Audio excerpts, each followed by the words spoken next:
एक बड़े ही महत्वपूर्ण मुद्दे पर मैं और मेरे कैबिनेट के कलीग श्री रविंद्र इंद्रनाथ जी आपके समक्ष एक खुलासा करने के लिए उपस्थित हुए हैं।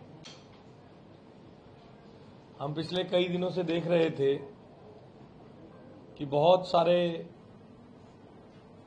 अमूमन राजनीतिक रूप से इररिलेवेंट विषयों पर आम आदमी पार्टी के स्वघोषित बेरोजगार नेता, मैंने नहीं कहा साहब, ये स्वघोषित बेरोजगार नेता है, बहुत बिजी हो गए थे। सुबह से शाम तक किसी ना किसी मुद्दे पर कुछ ना कुछ।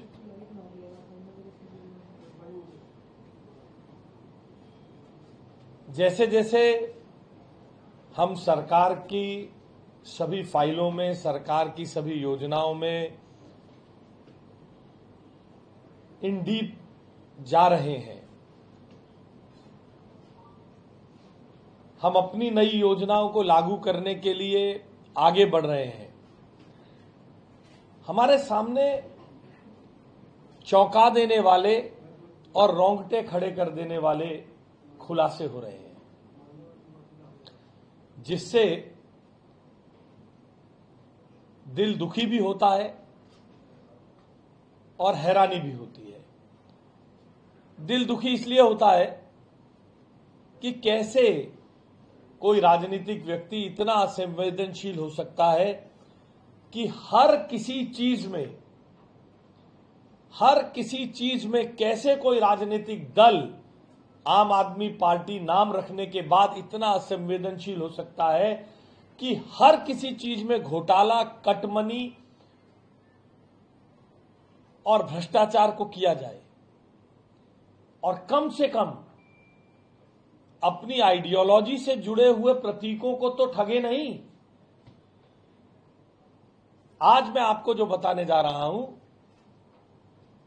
मैं आपके संज्ञान में लाना चाहता हूं कि अपने पीछे परम पूजनीय बाबा साहब भीमराव अंबेडकर जी का चित्र लगाने के बाद उन्हीं के नाम से चलाई गई योजना में भयंकर भ्रष्टाचार किया गया है। पिछली सरकार ने जय भीम मुख्यमंत्री प्रतिभा विकास योजना नाम से एक योजना चलाई। प्रतिभाओं का तो जो विकास हुआ होगा वो आप सबके लिए भी शोध का विषय है, मगर विकास आम आदमी पार्टी के मंत्रियों और नेताओं का हुआ, क्योंकि इस योजना में जय भीम पीछे चित्र नीला सा बाबा साहब अंबेडकर का, जिसमें लाइट भी जला के रखते हैं क्योंकि फोटो अच्छी खींचने के लिए अपनी जरूरत है। तो बाबा साहब के नाम पर चलने वाली योजना में भी ऐसा भ्रष्टाचार कि स्वयं बाबा साहब की आत्मा कराहती होगी। ये योजना 2018 के लगभग शुरू हुई। 2018 की इस योजना में 4,900 विद्यार्थियों को और 2019 में 2,071 विद्यार्थियों को पढ़ाने की बात की गई। स्कीम ये थी कि कुछ इंस्टीट्यूट्स तय कर लिए जाएंगे, उन इंस्टीट्यूट्स में बच्चा जाएगा और ग्रांट इन एड के रूप में उस बच्चे का पैसा, पढ़ने का ट्यूशन का पैसा दे दिया जाएगा इंस्टीट्यूट को वापस, और आईएएस की कोचिंग दिलाई जाएगी। आईएएस की कोचिंग के साथ साथ स्टेट सिविल सर्विसेज की कोचिंग, लॉ की कोचिंग, क्लैट की कोचिंग, ऐसी अलग अलग तरह की कोचिंग कराने के लिए बच्चों के साथ आईएएस इस प्रकार की कुछ कोचिंग कराने के लिए ये स्कीम चलाई गई थी। 19-20 के बाद जैसे ही कोविड आया तो जैसे शीश महल का घोटाला शुरू हुआ, जैसे शराब का घोटाला शुरू हुआ, लोग कोविड में अपने बच्चों को, अपने परिवार को, अपने आप को बचाने के लिए जूझ रहे थे। आम आदमी पार्टी के नेता जो आज स्वघोषित बेरोजगार भी हैं, आम आदमी पार्टी के स्वघोषित दिल्ली के मालिक, उनके वॉच एंड वार्ड के नीचे जय भीम योजना के अंतर्गत भी भयंकर भ्रष्टाचार हो रहा था। आपको जानकर हैरानी होगी, उस कोविड के कालखंड में किसी इंस्टीट्यूट से यह नहीं कहा गया किस बच्चे को रजिस्टर किया, किस बच्चे को पढ़ा रहे हो, किस बच्चे को पढ़ाओगे, कितनी कौन सी क्लास पढ़ाओगे, आईएएस पढ़ाओगे, पीसीएस पढ़ाओगे, जेई पढ़ाओगे, नीट पढ़ाओगे, सीयूईटी पढ़ाओगे, क्या पढ़ाओगे, कोई जानकारी नहीं मांगी गई। कुल बजट का, कुल योजना पर 15 करोड़ रुपए का प्रावधान किया गया था।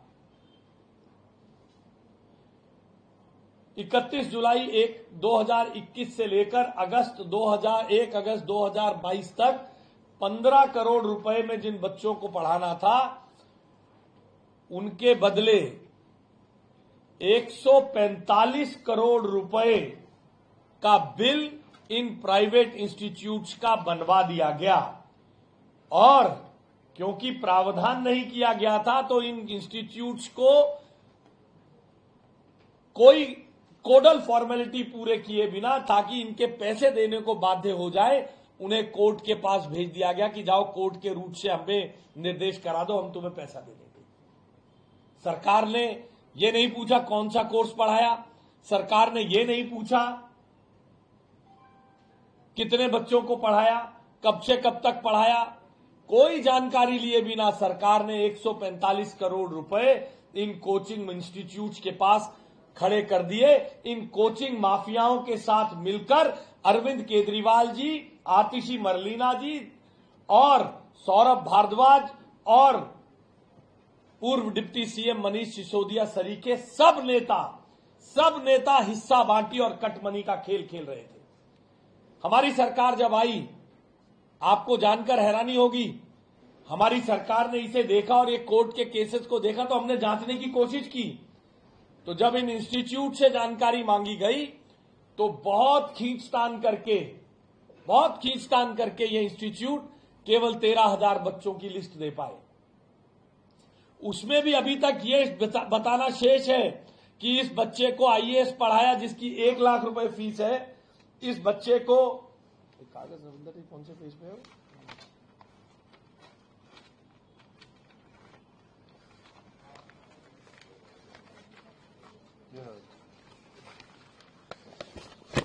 किस बच्चे को यूपीएससी की फीस थी जी 1 लाख रुपए, entrance examination for MBA CLAT 50,000 रुपए, एसएससी एलआईसी जीआईसी 30,000 रुपए, ग्रुप सी की पोस्ट की 4 महीने की पढ़ाई के लिए 25,000 रुपए और 1 महीने की कोचिंग क्लास जो स्टूडेंट लेगा किन्हीं इंटरव्यू की प्रिपरेशन के लिए 10,000। ऐसे अलग अलग कोर्सेज।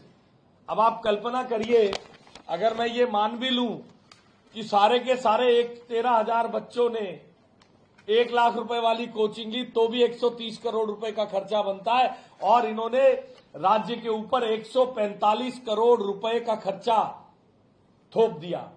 कोई हिसाब नहीं है, ना खाता ना बही, जो केजरीवाल कहे वही सही। कोविड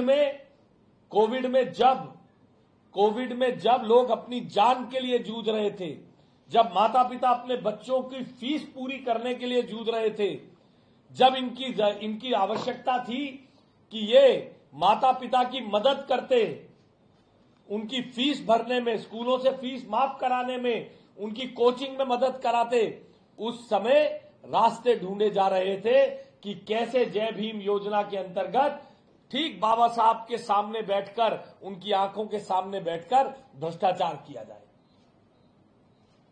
इस सब को देखते हुए दिल्ली की मुख्यमंत्री रेखा गुप्ता जी के संतुति पर लेफ्टिनेंट गवर्नर साहब ने इसकी एंटी करप्शन की जांच के निर्देश दे दिए हैं। हम इन दलित, ओबीसी, एसटी छात्रों के साथ के नाम पर की गई लूट की भरसक निंदा करते हैं। किसी को तो बख्शना चाहिए। किसी को तो छोड़ दो, हर एक के नाम पर लूट मचाई जो जा रही है, हम इस लूट की निंदा करते हैं। अरविंद केजरीवाल और आम आदमी पार्टी से, दिल्ली की जनता से और विशेष तौर पर दिल्ली के एससी, एसटी, ओबीसी छात्रों से नाक रगड़कर माफी मांगने की मांग करते हैं और बहुत जल्द मुख्यमंत्री जी की संतुति पर जो एंटी करप्शन की जांच हुई है, जांच शुरू होगी संतुति पर, उसके बाद आपके पास फिर विक्टिम कार्ड आने ही वाला है, उस विक्टिम कार्ड पे फिर बात कर लेंगे। भ्रष्टाचार ये करें और दोष दिल्ली की मुख्यमंत्री, दिल्ली के एलजी और बाकी सब पर। 145 करोड़ रुपए का घोटाला कोचिंग माफिया के साथ मिलकर आम आदमी पार्टी के नेता करें और दोष बीजेपी और उसकी सरकार पर दिया जाता है। बहुत जल्द एंटी करप्शन की जांच में फिर कुछ भ्रष्टाचारी नेता जेल जाएंगे और विक्टिम कार्ड शुरू होगा। आप उस प्रहसन का इंतजार करिए। बहुत बहुत धन्यवाद। हमारे मंत्री कुछ जोड़ना, हमारे मंत्री रविंदर जी इसमें कुछ जोड़ना चाहेंगे तो मैं उनसे निवेदन करता हूं। जहाँ है जय भीम मुख्यमंत्री प्रतिभा योजना, एक गरीब दलित बच्चे के प्रोत्साहन के लिए, जिसके कारण से वो अपनी हायर एजुकेशन कर सके। हम योजना बनाते हैं, पर उस योजना को बनाने के लिए भ्रष्टाचार का रूप धारण कर लेना, इस आम आदमी पार्टी की जो मानसिकता है वो इस प्रतिभा योजना के रूप में दिखाई देती है।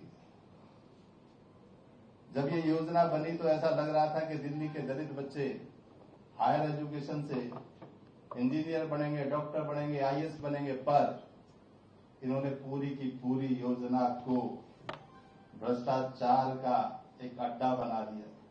जहां कोरोना काल में जैसे बताया गया कि कोरोना काल के अंदर लोग अपने जीवन के को सोच रहे थे कि कैसे बचे, पर इन्होंने उस भ्रष्टाचार को उस समय के रूप में भी नहीं छोड़ा।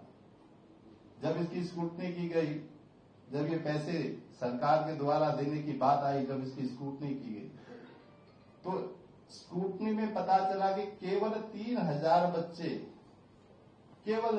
बच्चे उसमें वेरीफाई हो पाए। उनका भी पता नहीं है कि वो भी राइट है कि रॉन्ग है। इसके कारण से जब एलजी साहब को ये फाइल भेजी गई, उसके बाद वहां पे जब एंटी करप्शन ब्यूरो को ये फाइल पुटअप की गई कि इसमें भी कहीं ना कहीं संशय हो सकता है।